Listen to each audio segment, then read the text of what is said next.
Olá e sejam bem-vindos à nossa quarta aula sobre NumPy do nosso LBS Tech, fase Python Intermediário 2. Nessa aula, nós vamos começar a discutir um pouco mais sobre algumas funções referentes à álgebra linear utilizando o NumPy. Como eu disse anteriormente, o NumPy ele tem a característica de utilizar as NumPy Arrays como matrizes. Então, nada mais natural que nós queiramos utilizar funções da álgebra linear com o NumPy Array. Nesse caso, para utilizar essas funções da álgebra linear, nós vamos utilizar a parte Linalg, ou seja, de Linear Algebra do NumPy. Algumas dessas funcionalidades, elas são bem interessantes e trazem algumas possibilidades muito boas para a gente. Uma dessas funcionalidades é utilizar, por exemplo, o cálculo do determinante de uma matriz.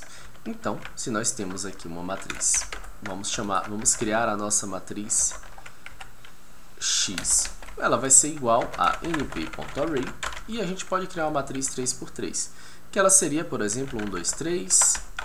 Nós colocamos a nossa segunda, lembrando que a gente tem que colocar as camadas, né? A nossa segunda linha seria 1, 1, 0. A nossa terceira linha seria 0, 3, 1. Certo? Então a gente teria uma matriz mais ou menos desse jeito. A gente pode calcular o nosso determinante utilizando np.linalg.det. Então a gente calculou o determinante dessa matriz, é 8. A gente pode também calcular, extrair somente o traço dessa matriz, né? O traço é a diagonal. Então np.linalg.3,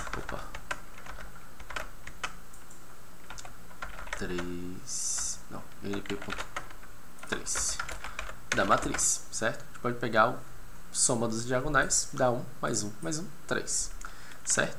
A gente pode utilizar o Linalg para também calcular a decomposição de Cholesky, ou então, por exemplo, autovalores da nossa matriz, certo? A gente calcula os autovalores. Lembrando que isso daqui vai dar primeiro os nossos autovalores, certo?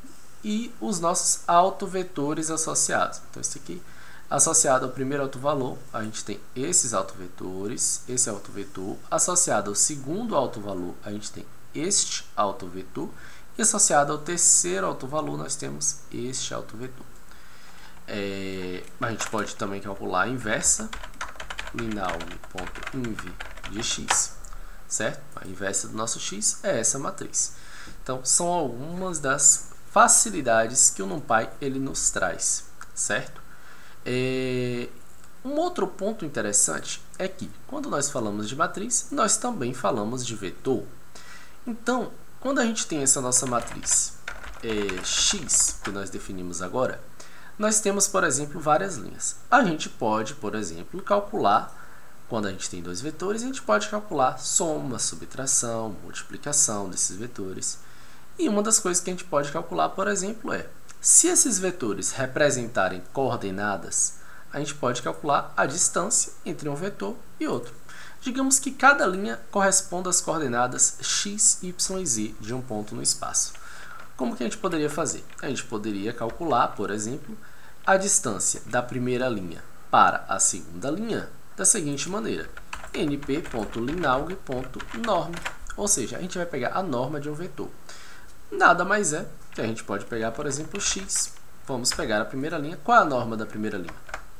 3,74.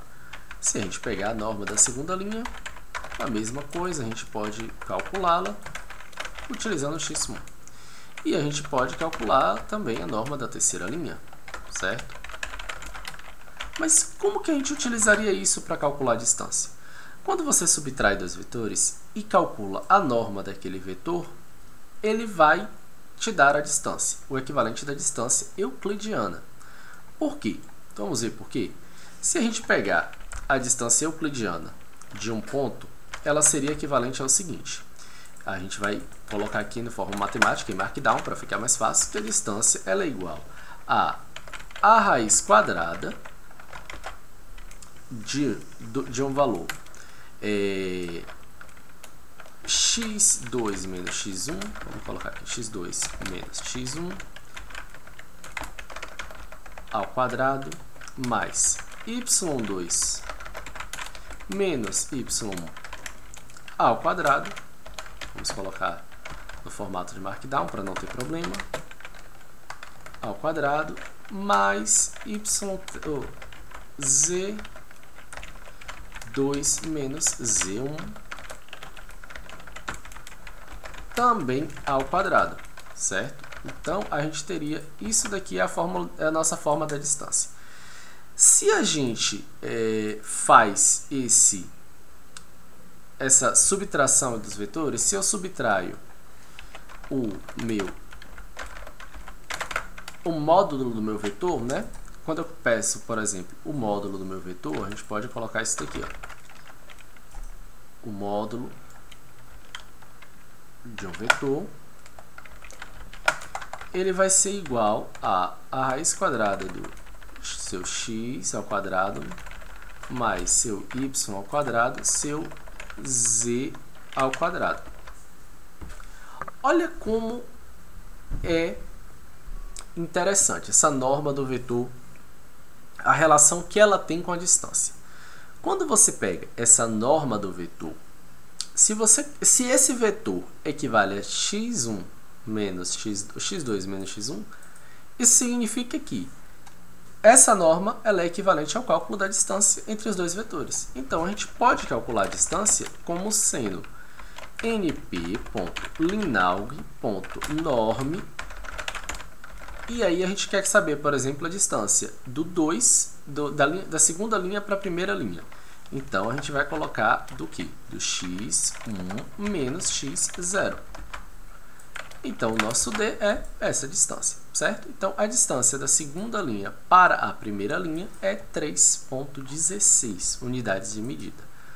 E isso é uma das maneiras bem interessantes da gente trabalhar com esses vetores, certo? Com esse pacote de álgebra linear. Isso abre diversas possibilidades, inclusive uma das possibilidades é o que vai ser utilizado no exercício. A gente pode começar a trabalhar, por exemplo, com interações, né?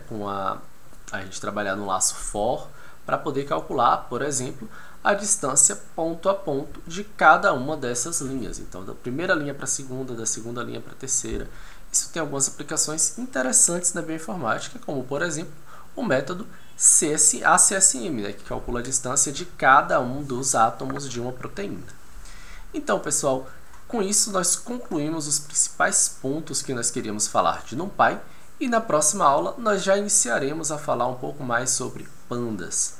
Até lá!